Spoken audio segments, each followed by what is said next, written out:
Yo guys, it's CFB. Welcome back to a brand new video. Welcome back to the channel. Today we are back with Premier League game week 13. Chelsea versus Aston Villa. Big game this is for Chelsea. Big game in a sense for both teams. Do you know what I mean? There's a lot at stake to play for in this game.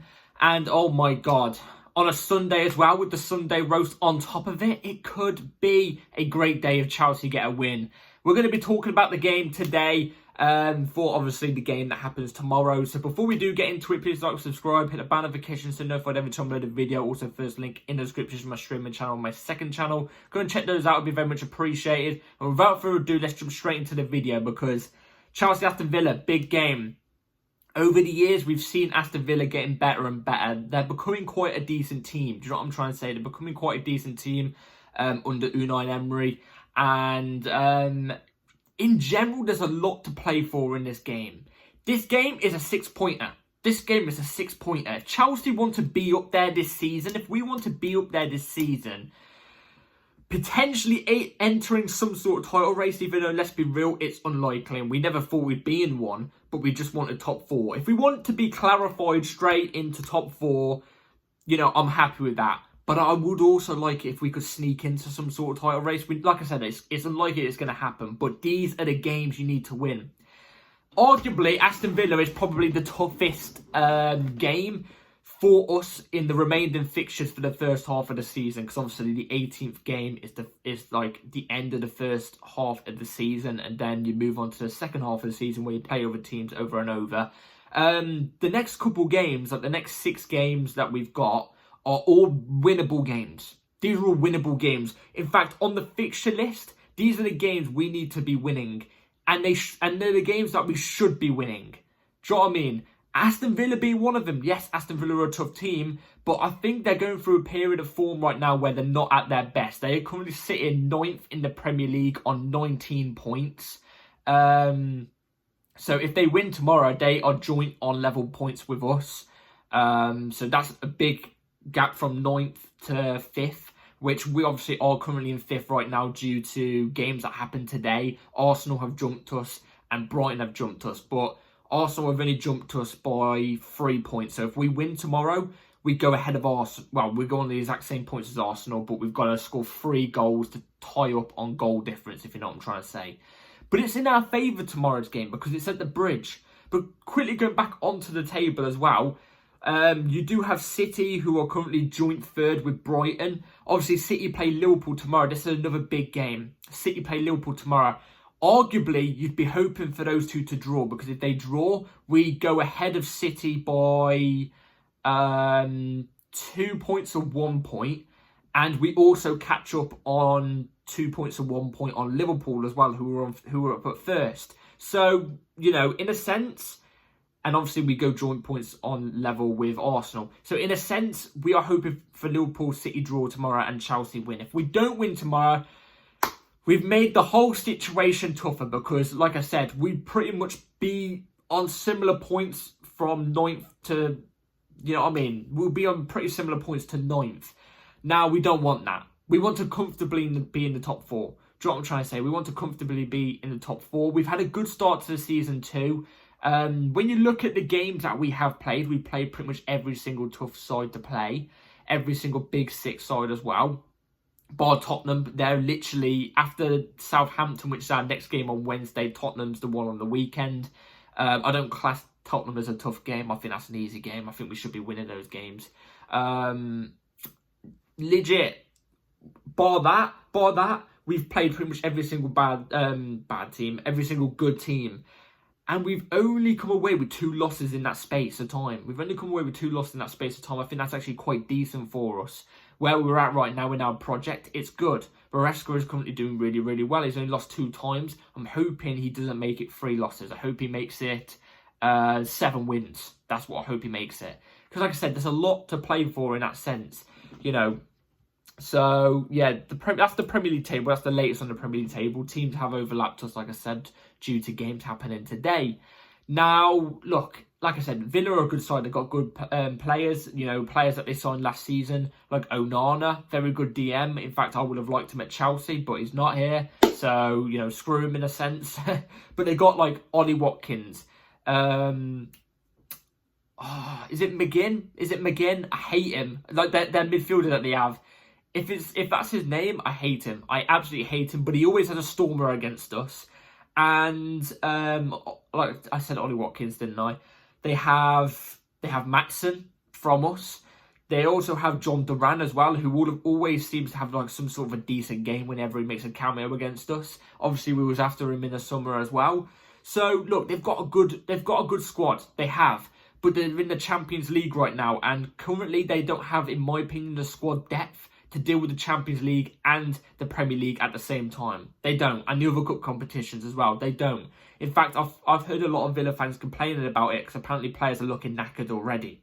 That's what I've heard. So this is a great time to take advantage of that. It's a great time to take advantage of that. They played Champions League football a couple of days ago. The fact they're playing Champions League football and we're not is so stupid. But they played Champions League football a couple of days ago. Majority of their players their first teamers will probably be playing Champions League football majority of the time. So they've had less of a break than our first teamers. Our first teamers have had more of a break because our second teamers get Conference League. Do you know what I mean? So look, there's a lot going in our favour in this game. Stamford Bridge, everything. Do you know what I mean? But I did see the stat that I wanted to read out. Chelsea have not beaten Aston Villa in their last 3 Premier League meetings. Aston Villa have won their last 2 league games at Stamford Bridge as well. So look, stuff like that, it doesn't really mean anything, but psychologically to the players, it can play a part. But these records, they're not records. These stats are there to be beaten anyway. They're there to be beaten. And, you know, like I said, this is a big game. This is a 6-pointer. This is a 6-point. Obviously, it's not a 6-pointer, but in the sense, this is a 6-pointer. And we've got so many things going in our favour in this game. Yes, we've had a couple injuries. You know, Reece James fully out injured. Bar that, there's no other injuries. Gusto's fully back. Pedro Neto's back. We'll have, you know, Lavia should be more fully fit as well. You know, everybody should be ready, firing tomorrow. The Bridge is going to be up for it as well. We've got to beat these lot, man. We have to beat these lot if we want to be in some sort of conversation. Because I think if we lose tomorrow,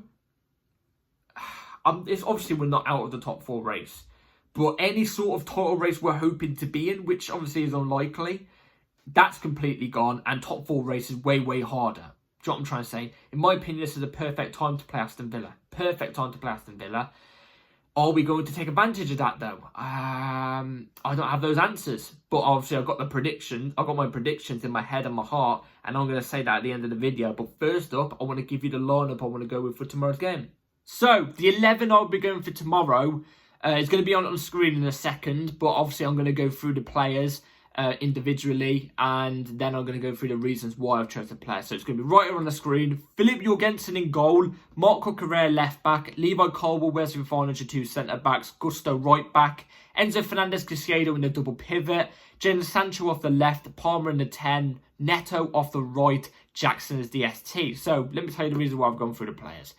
Philip Jorgensen, yes, he's had one amazing game and I've already chucked him straight in. Look, I think all round in his Chelsea career so far, he's not been awful, but he's not been outright amazing. But that last game that he played, yeah, he was unbelievable. In fact, I think he set a record. Since 2003, I think he's made the most saves for a Chelsea keeper, which was 11 in one game. And that was obviously in the last game.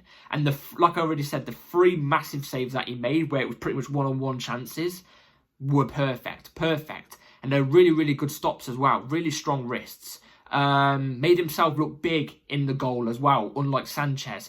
Was covering his near post at times as well, unlike Sanchez. In my opinion, he's straight in. He's straight in tomorrow. He has to be. His ball distribution is better as well. Has to be. Maresca, if you don't put him in, I'm going to slander you. Do you know what I'm trying to say? Marc Cucurella left back, I'd have him inverting into midfield. And that means I'd have Malo Gusto inverting as a right back into a right centre back. So Cucurella obviously inverting into midfield. Him inverting into midfield adds energy. It adds more energy and more aggression. And we need that in the midfield at times. Sometimes as well, when it's Enzo Fernandez Caicedo, I think it works better with Cucurella going into midfield. Obviously, the midfield's more balanced with Lavia. But either way anyway, Cucurella going into midfield way better for us than Gusto, in my opinion. And also going forward as well. Levi Colwill, also as well, Cucurella gets back way better than what Gusto does too. Levi Colwill, Wesley Fofana, the two centre-backs, obviously. It's our best centre-back partnership we've got. We see that in the quality. I wouldn't be against if Gusto didn't play tomorrow because maybe he's too quickly come back from injury. I wouldn't be against Wesley Fofana playing off right back. Levi Colwill as a centre-back alongside Badiashile. Now, this is where I got onto Badiashile because, look, he's not good in the second team. In my opinion, again, in the Conference League game we just played, I didn't think he was great. But whenever he comes into the first team with a Colwill or a Fofana next to him, I actually think he does relatively quite decent, way better than he does in the second team. So maybe that's something to hold on for. But Levi Colwill, Wesley Fofana, I'm not going to read too much into him. They're our best two available centre-backs as a main. Do you know what I mean? Gusto, right-back, obviously, as well. We've got no other right-back to go with. I think he's been back for a couple of days now, so he should be all right as well. So Gusto, right-back, obviously. He also does better sometimes, actually, as a right centre-back. We've seen it a couple of times where he's inverted as a right centre-back, and I think he actually does relatively quite decent there. Should be able to do it against Villa. Enzo Fernandez Caicedo double pivot. Now, you're probably thinking, where's Romeo Lavia? Look, Romeo Lavia is 100% fit. He is. But he's only been fit for the past, couple of days or week or something like that. With Romeo Lavia, we've seen it. He's had injuries in the past. Now, the recent one he's had isn't a major one. In fact, like I already said, he's back, he's training, he looks fine.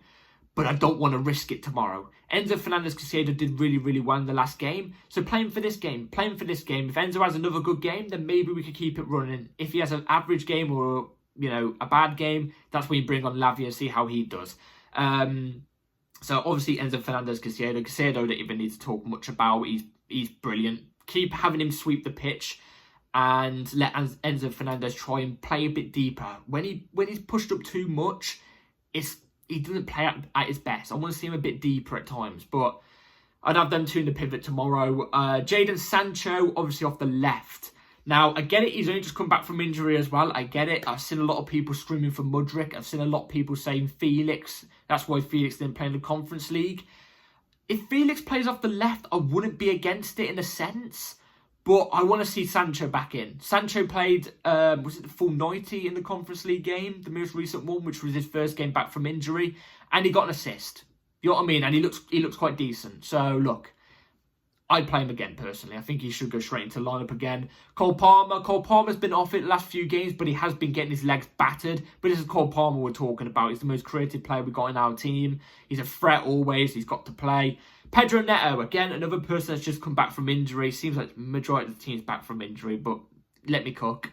Neto's Neto. He's been brilliant so far this season, in my opinion, since he's come in. His pace and how direct he is, and he's willing to shoot outside the box when there's not an option, I think is brilliant. Do you know what I mean? It can create a chance, or it can end up in the back of net, like we saw, like he did against Arsenal. So he's in my opinion, off the right or left. I don't even care.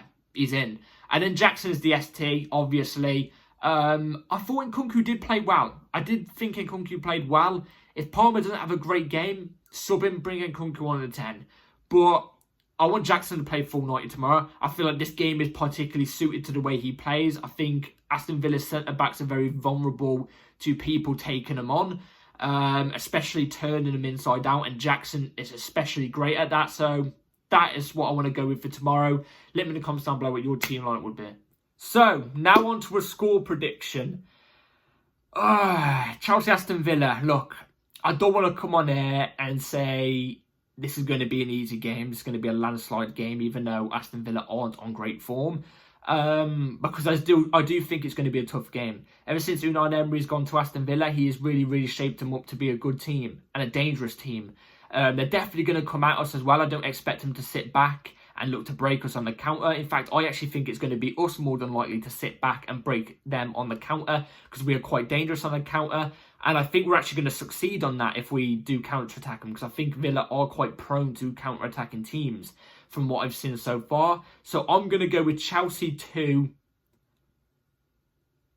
Aston Villa 0. I think we're actually going to keep a clean sheet tomorrow in the Premier League. I actually think we are Not just based off Jorgensen's performance against Conference League, but I just have a feeling we're going to be on it tomorrow. We are. But I still think it's going to be a tough game. There's going to be tough moments. We just got to be resilient. We've got to be resilient and not panic under the pressure. Do you know what I'm trying to say? So, look, let's get the win tomorrow. This is a big game. Big 6-pointer. Let's get this, Chelsea. Let me know your comments down below, your score predictions. Please like, subscribe, hit the bell notification so you're ready for my upload of the match review an hour after game tomorrow. Take care and see you after. Come on, Chelsea. Peace.